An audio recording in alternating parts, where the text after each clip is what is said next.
Assalamualaikum warahmatullahi wabarakatuh. Perkenalkan, nama saya Marta Putri Sabrina dari Fakultas Ekonomi, Program Studi Akuntansi dengan nomor NPM 2023520023. Di sini saya akan menjelaskan pengertian dan manfaat sistem informasi organisasi dan strategi.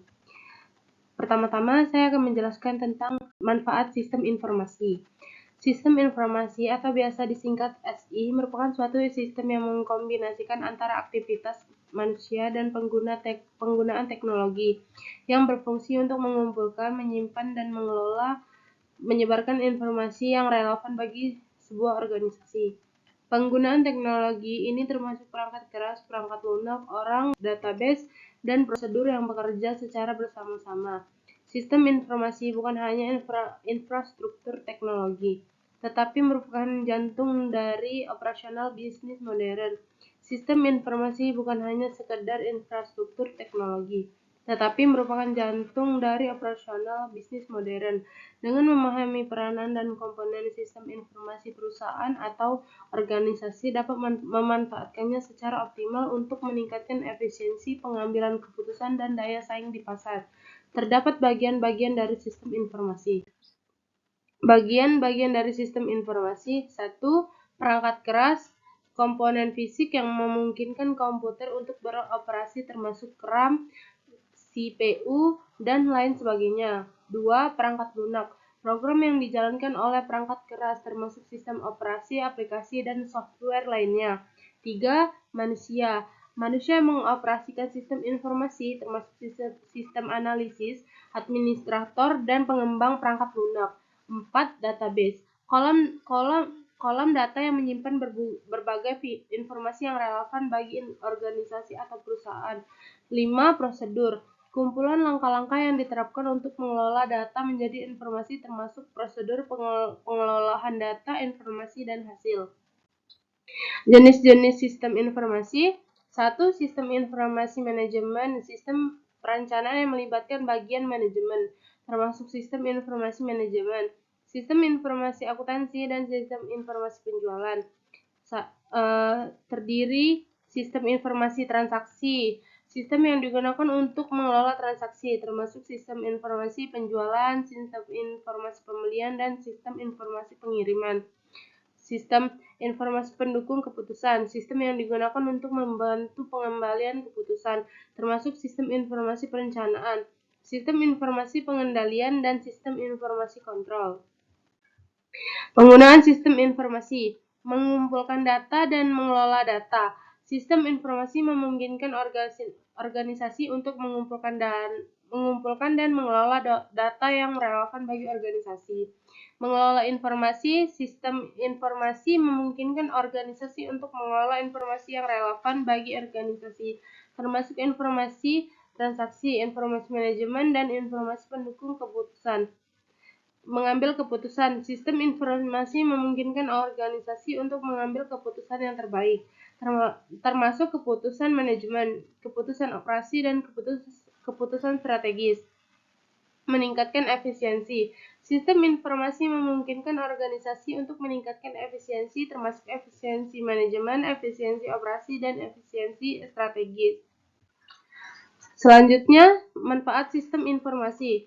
Sistem informasi adalah kombinasi teknologi dan prosedur yang digunakan untuk mengumpulkan, menyimpan, memproses, dan mendistribusikan informasi.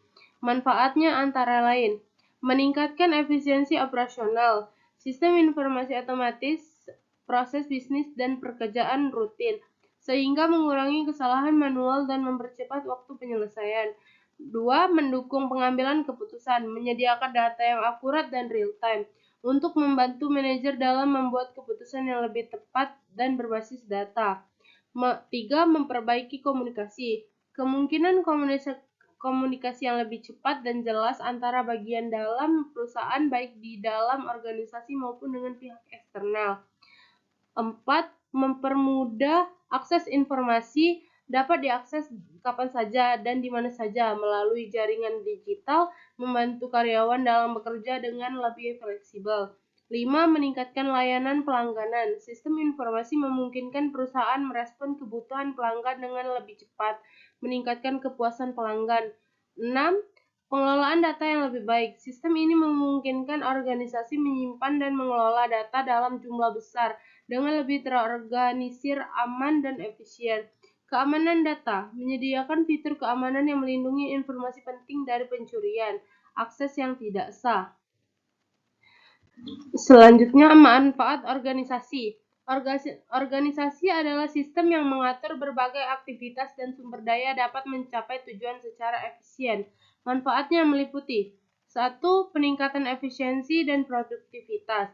Organisasi yang terstruktur dengan baik memfasilitasi distribusi tugas yang tepat, memungkinkan pekerjaan selesai dengan lebih cepat dan efektif. 2. Koordinasi yang lebih baik. Struktur organisasi memungkinkan koordinasi antara divisi, individu, dan departemen untuk bekerja sama secara sinergis. 3. Pengambilan keputusan yang lebih baik. Organisasi dengan struktur yang jelas memudahkan dalam membuat keputusan berdasarkan hierarki dan tanggung jawab yang terdefinisi. 4. Mencapai tujuan lebih efektif. Dengan membagi tanggung jawab dan menetapkan tujuan, organisasi membantu memastikan pencapaian target yang telah ditetapkan. 5. Pembagian tugas dan spesialisasi. Membagi tugas sesuai keahlian dan tanggung jawab membuat pekerjaan lebih terfokus dan berkualitas. 6. Meningkatkan komunikasi internal. Organisasi memastikan adanya jalur komunikasi yang jelas sehingga arus informasi antar anggota berjalan lebih efisien. 7. Budaya kerja yang positif. Struktur organisasi yang baik menciptakan lingkungan kerja yang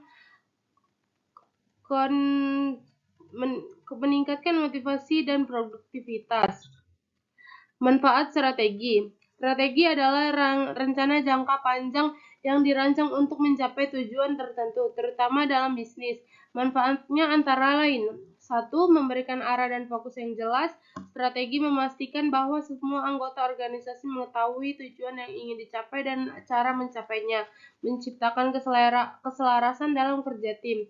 2. Meningkatkan daya saing. Strategi membantu organisasi mengenali peluang dan ancaman di pasar serta memanfaatkan keunggulan kompetitif untuk unggul dari pesaing. 3. Memaksimalkan penggunaan sumber daya. Strategi memastikan penggunaan sumber daya seperti waktu, uang, dan tenaga dilakukan secara efisien untuk mencapai tujuan yang diinginkan. 4. Menghadapi perubahan dan tantangan. Dengan adanya strategi, organisasi dapat menyesuaikan diri terhadap perubahan di lingkungan bisnis, seperti teknologi atau perubahan pasar. 5. Pengambilan keputusan yang lebih baik. Strategi memberikan panduan dan dalam pengambilan keputusan yang berdasarkan tujuan jangka panjang, menghindari keputusan impulsif yang berisiko. 6. Menyatukan dan mempersatukan tim. Strategi yang jelas menciptakan keselarasan tujuan antara anggota organisasi, meningkatkan kolaborasi dan produktivitas. 7. Mengukur kinerja dan proses. Dengan strategi yang terukur, organisasi dapat memantau kinerja berkala, melakukan evaluasi, dan menyelesaikan rencana untuk mencapai tujuan optimal. Terima kasih, itulah PPT yang telah saya paparkan. Jika ada kesalahan, saya minta maaf. Saya tutup. Wassalamualaikum warahmatullahi wabarakatuh.